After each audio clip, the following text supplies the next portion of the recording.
Hi, this is Annie Grace, and welcome to this Naked Mind podcast. Today, I am so excited to have Kim with me. Welcome, Kim. Thank you. Nice to be here. Yeah, so great to be here with you. So we were just talking a little bit about the snow, but so you are in Vermont. Yes. Awesome. Right near snow. Yeah, we've gotten a little snow this winter, but not enough. So we'll take some of yours. Fond memories of skiing at Stowe. It's a really good mountain. That's awesome. So why don't you just kind of, I guess, take us back in your journey to sort of where it all began for you? Okay, well, I actually have a story that I sent you that I wrote, and I was wondering if that would be okay if I just kind of followed along with that, since that Absolutely. is pretty much like my story. Just for background, I'm 61 years old. I've been a social drinker for 40 years, and I have been alcohol-free for the last 15 months. Not really counting. I had to stop and think about it today. But by just like reading this Booze Clues story, I can give you the background for me, if that's cool with you. Yeah, that's great. So this is a column I wrote for my blog, Spirit Scout, and it's called Booze Clues. And the question is, booze, keep it or leave it? It's a question I had flirted with over the past several years. Despite all the gaslighting our culture extends to the joys of drinking, I've always known deep down in my liver that alcohol, ethanol, is harmful to my body, mind, and spirit. Just looking at the chemistry and the math told me that, but vigorous cultural branding of booze and saturated social patterns kept me stuck in the habit. There are even medical studies that reinforce the lie that alcohol is beneficial to your health. So what's a thinking drinker to do? I'm happy to say that booze and I finally broke up over a year ago, and my only regret is that I didn't do it sooner. Booze for me was a fun habit. Most of my social outings involved a glass or three of wine, and it was always cool. No drunken episodes or embarrassing epiphanies in public to startle me into quitting. I was a social drinker for 40 years, and I really enjoyed it. I even had a modest wine cellar, and I belonged to a wine club. Surely something that can be considered a hobby couldn't be bad for me, right? 5 clues combined to create a perfect storm for me quitting booze. The first, I was finally through the last stages of an interminable menopause, and as my active but aging body shifted, I seriously started to notice that my 4 nights a week wine habit was not serving me or my brain. Number 2, I read a fabulous book called This Naked Mind by Annie Grace, and a new consciousness began to creep into my everyday thinking. As a result, I had grown weary of even thinking about drinking. How much was too much? Why couldn't I lose that irritating 6 pounds no matter how much I exercised? Can I drive home from book club safely if I have 2 glasses of wine? If I'm such a health nut, why am I putting ethanol in my body on a regular basis? I started to get very picky about what made me feel icky. I didn't want to numb and dumb conversations anymore. I craved more authentic, soulful exchanges with others, and especially for myself. The 4th thing that happened was I fell seriously in love with ginger kombucha. It's the fermented tea, and I honestly, to God, I prefer its flavor and its benefits. It's my drink of choice. It really doesn't matter what's in the glass. It's just like, the nice glass. Number 5, my desire to ditch drinking had reached an apex, and then a serious vertigo attack tossed me through the goalposts. 5 weeks of acute vertigo. I don't know if you've ever experienced that, but you feel like total crap times 100. And it convinced me behind a shadow of a doubt that I would never consciously put anything in my body that was in a deficit situation again. The grace to say farewell to booze led me through a door, and then when I looked back, the door had vanished. I can say unequivocally that I live alcohol-free with 0 effort. No meetings or support groups, no cravings or daydreams, no awkward moments of choice making, no mooning for the past, nothing. I know that kind of bold statement will make some people incredulous and uncomfortable, but it's a huge mental and emotional jump. And that frame of reference can be polarizing. I know, because I used to feel like that when someone said that they didn't drink. So I get it. I don't know if it's an age thing or maturity or what, but it's true. Um, Once the bell of consciousness has been rung, you can't really unring it. And the bell here is that alcohol is ethanol. And it's the same stuff I fill my car up with at the gas station. It's been processed to taste good and packaged to be sexy and appealing, but essentially we're talking about social drinking as a systematic program of self-poisoning.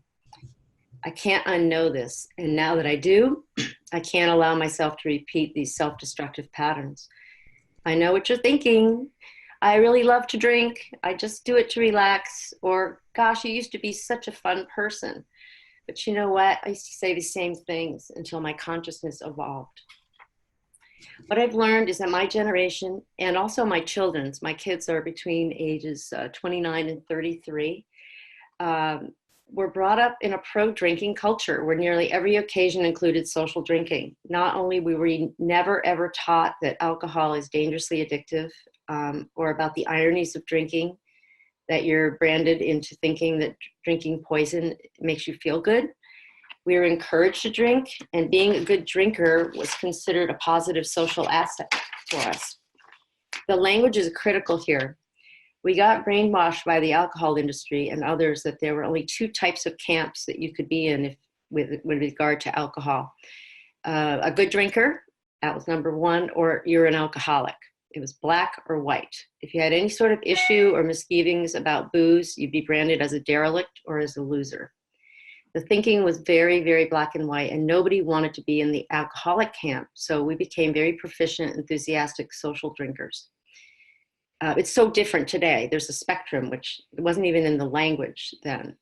In reality, very few people are actually alcoholics. We were scared into thinking that, but only about 10%. And that's another whole discussion that's not covered with us today. But all social drinkers are on the spectrum of use and facility. There's a whole range of drinkers out there, and everyone's at their own unique spot on the slippery slope of addiction. And one size definitely does not fit all. The good news is that it's a lot easier to quit than we have ever been brainwashed into believing. For some people, they hit the thin edge of the wedge, some kind of tipping point, and quitting feels instant and easy. This is what happened to me. And I remember reading, I loved Catherine Gray's book, The Unexpected Joy of Being Sober. And she talked about learning the crow pose. And you try it and you're tipping, you fall on your face, and you try some more and you fall some more and you keep doing yoga. And then one day, pow, after lots of effort, magically you can do the damn crow pose and you don't fall on your face. And yes, you can do that pose forevermore.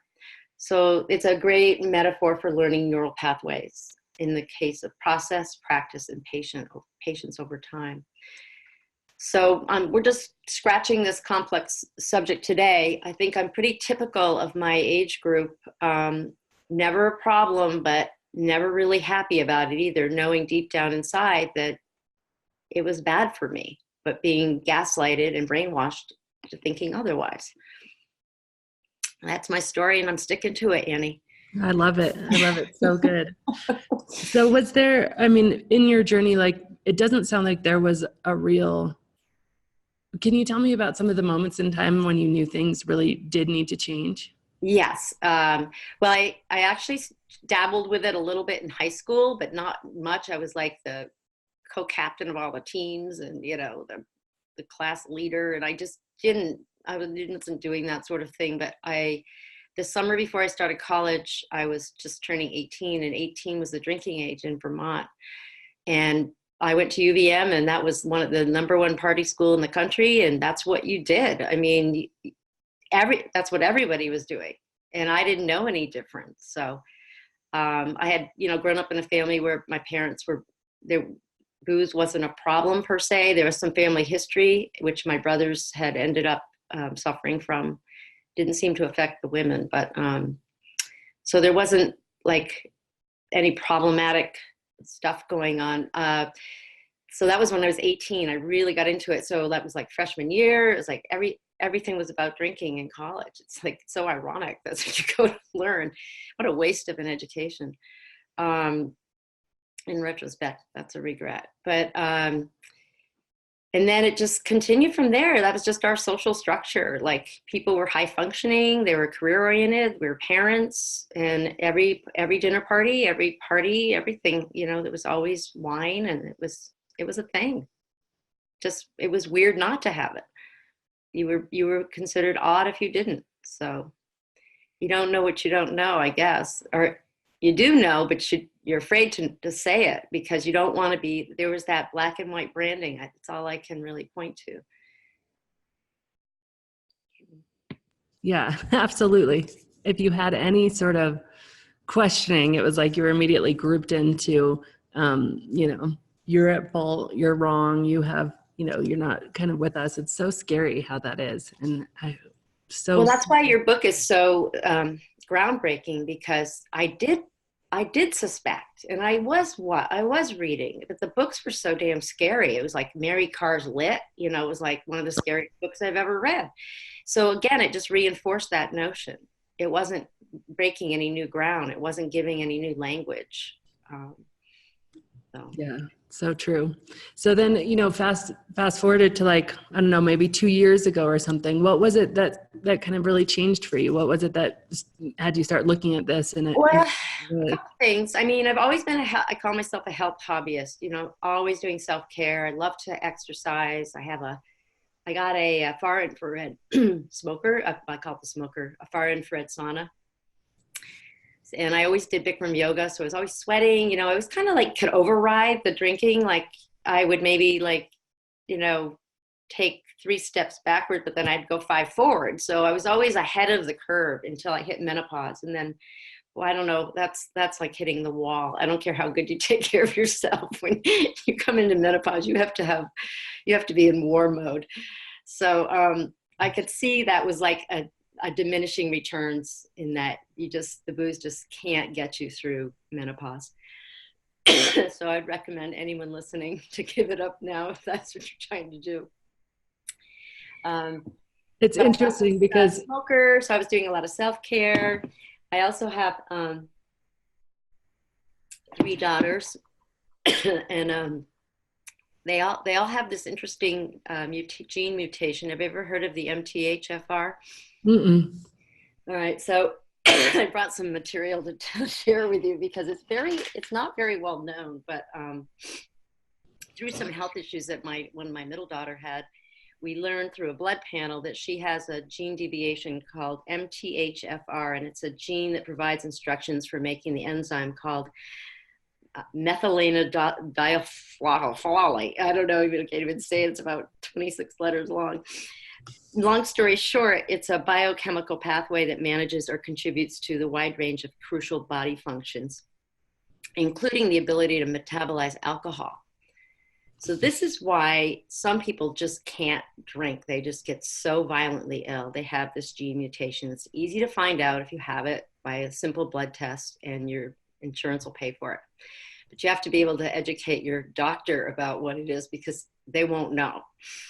So through this health crisis that my middle daughter was having, we found out about this gene. So everybody got tested, and all 3 of my daughters have it. And they're not drinkers. My oldest 2 don't drink at all. And my youngest is still figuring it out, but she's realizing that it's just really hard for her. They can't detoxify like normal people. And it's a pathway to a lot of other health problems. So it's a pretty fascinating subject, but it's amazing how little there is out there about it. So your listeners are going to have to do some research if they suspect it, but it's quite common. Interesting. I don't have the gene, so that means my husband has the gene. So he's never been a huge drinker, so it hasn't been an issue. He's a big guy, hasn't shown up for him, but it showed up big for my girls. So there was that piece. There was that consciousness evolving in our family. There was me in menopause. There was a lot more material out there educationally, a lot more support, and it just all kind of came together. And then I had this vertigo episode, and I'm telling you, you never want to go through even an hour of that. I went through 5 weeks of it. Wow. And I think it was a susto. I think it was a spiritual upgrade for me, and I could either take it or leave it, and I took it. That's awesome. That's so beautiful. It's so interesting, like what you say. I was on, so I have spin bike, and it's connected to the internet, so everybody has like usernames and stuff, so you can see like other people who are doing the ride with you. And one of the usernames was Winegard, and I was like, I could really relate to that, because I was like, okay, yeah, I do all this stuff, I run, I do all this stuff so that I can abuse my body badly. And it's kind of like, well, that's interesting. Where did we get that, this was so important that I was going to like specifically, it's not like cancer guard, something I can't, or, heart health guard, or longevity guard. No, it's wine guard, like something that I'm actually, purposely ingesting. It's ironic, isn't it? I mean, it sounds so stupid when you say it out loud when you get to the other side, but when you're on the front end of it, you're always making bargains. You're always trying to like beat the system. Yeah. And it's such a waste of energy, and it's such a waste of good health. And I'm a big biker. I'm a mountain biker. Even though I'm 61, I ride like the wind. And I'm telling you, I'm riding better now than I have in the last 10 years. Oh, that's amazing. Yeah, being alcohol free has made a huge difference. And my husband's noticed it, and he's joined in with me. He's just like, I'm going to get on board with this because I want to be able to go with you. So I love that. It's amazing how fast the result, the payback starts when you stop drinking. That's so awesome. That's huge. So I have this question that I always ask sort of at the end. Well, first of all, you mentioned a blog, like if people want to read that story, and of course we'll publish it on our blog too, but find more about you or connect with you directly. Will you mention that again? Sure. It's called Spirit Scout. So it's SPIRITSCOUT.me. And it's a blog that I started just this year. I've always been a writer, and I'm basically writing about spiritual wisdom, and I've been a food writer for many years, so there's a vegan element to it, and I do a lot of travel, so that's on there too. That's awesome. That's so cool. And then the question that I always really wrap up with, if you could go back and talk to Kim about the Kim of 2 years ago, 5 years ago, and definitely the Kim who was like feeling like, yeah, life just won't be the same without drinking. Like there's no way that, this is always going to be part of my life till I die, sort of thing. Like what would you tell her about what life is like now for you? I would say that it's just so freeing. It's just like, you don't have to think about all of the little elements that you used to have to calculate for when you were going to be having a party or drinking or driving or exercising. Everything is just so free. And if you listen to your intuition, if you have an inkling that this is something that might be for you, listen to your gut. Your gut is calling you, your heart's calling you, your mind's calling you. And there are people around to support you on it. It's been a huge gift. It's been like a monkey off my back. And I'm just so blessed. Oh, that's awesome. That's so beautiful. Well, thank you so much. Thank you for coming and sharing your story and your writing, which is exquisite. And I really, and really thank you for writing your book. You're my hero. Yeah, you've done so much for so many people, Annie. Thank you so much. Yeah, it's certainly a joy, and I look forward to just even getting the message out there more and passing along. This podcast, by the way, just hit 1.5 million downloads. So wow, that's awesome! Like, congratulations! Amazing. Keep up the work. Keep up the work. All right. Well, have a great day, and we'll talk soon. Thank you. Bye. Did you miss this Naked Mind Live? Do you maybe have a little bit of FOMO? But don't worry, I've got you covered. In fact, I had the entire event professionally recorded, and it's available digitally. Transformation in your living room. Yep, that is what it's all about. You can grab your digital ticket at thisnakedmind.com/digital ticket. And as always, rate, review, and subscribe to this podcast, as it truly helps the message reach somebody who might need to hear it today.